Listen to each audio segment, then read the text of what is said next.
my classes, and what I'm doing here, is every moment I am being this person. I am seeing you so that you feel seen. Now imagine in your promoting yourself, doing talks as a coach, in education, in workshops, imagine that you are always with one person at a time or another. That there's never a time that you're even speaking as you're moving your eyes. By the way, in professional speaking, this would be considered good eye contact. This is better than most. But to me, it's nothing. It doesn't reach people, because this is where you develop the community, one person at a time. How many of you would say one-on-one, I'm really good, but in front of a group, I'm not quite there? And I'm great, and what I'm telling you, I am introverted. I am shy, basically. I know you can't tell, but you can be with one person at a time and allow. It's more being magnetic than charismatic. You are allowing people to come to you, and it's not connecting with them. I'm not trying to connect with you, because to try to connect is to come from separation. You allow the connection rather than make. But that makes it so much easier, because you want to connect, but if you, again, trying to connect is not connecting often. But to allow the connection makes it easy. You said that you connect with the audience, Allow so the that connection. do you do anything to bring the audience in addition to connecting one-on-one? Well, notice the subtlety of the language. The connection is already there. We are connected. You just be, I call it a soft, steady gaze. It's not looking, it's not putting any energy into it. Not staring. It's a soft, steady gaze, and in that gaze, where I see you, the connection reveals. It happens. You're allowing it to have electricity run through it. If electricity wants to run through it, but to have electricity run through it, you need to neutrally allow it. That's the hard part, because you think you have to do something. You do nothing, but very intentionally and with great joy. Thank you. This thing I'm calling luminous listening, this is what I want the world to know. You know, when you have a really good therapist or coach or consultant or friend, and they're listening to you in a certain way, you all know people in your life who really listen well? It makes you smarter, doesn't it? So one person listening in that way makes us smarter. When you have a group of people, like 9 people at a speaking circle, listening you in this way, you are mega smarter. So when people get up in front of the room in these sessions, and everybody's giving that luminous listening, and you're surrendered to the listening as the power in the room, you're mega smarter. And that's why in speaking circle terms, people are extraordinarily entertaining and vulnerable and transparent and eloquent, because they're getting luminous listening. There's 2 elements that make it luminous listening. First, it's listening with a soft, steady gaze with the lights on behind your eyes.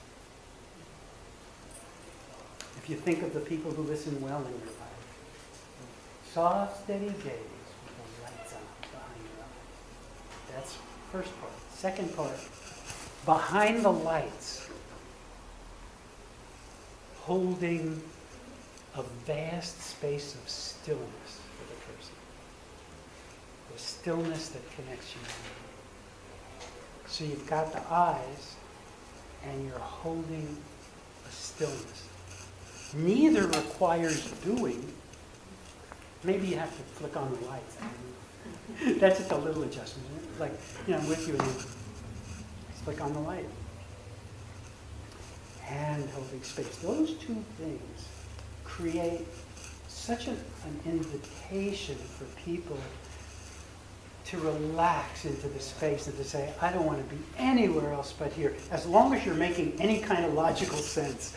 You think your content has to be so brilliant. No, it just has to be logical, from the heart, simple, but delivered in a way that's in attunement.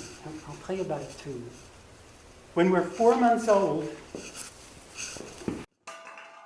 our eyes start locking in on our mom, or whoever's there for that.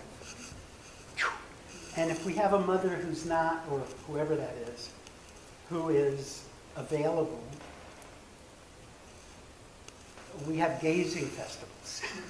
The mother and the baby have gazing festivals. It's ecstatic. It's not like the mother is leading them. It's not like, ooh, gitchy, gitchy, goo. It's more like, they're both in it. Yeah. Huh?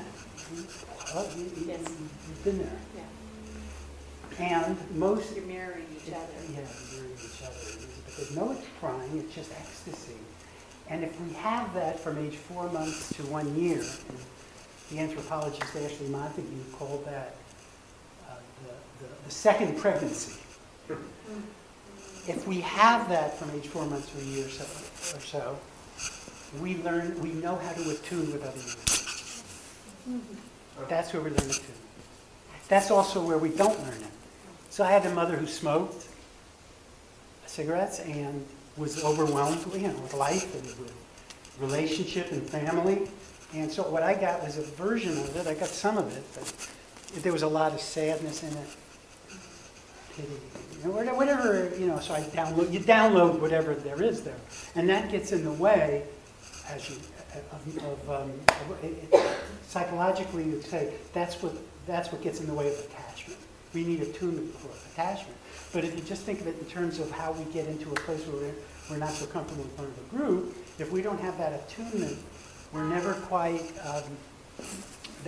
This mother mirroring is a frequency that can be measured by scientists throughout history and any country, that it's the same frequency. It's like a resonance, a vibration. And I didn't know until I did this work for 20 years that what I was really asking for was mother mirroring of my listeners.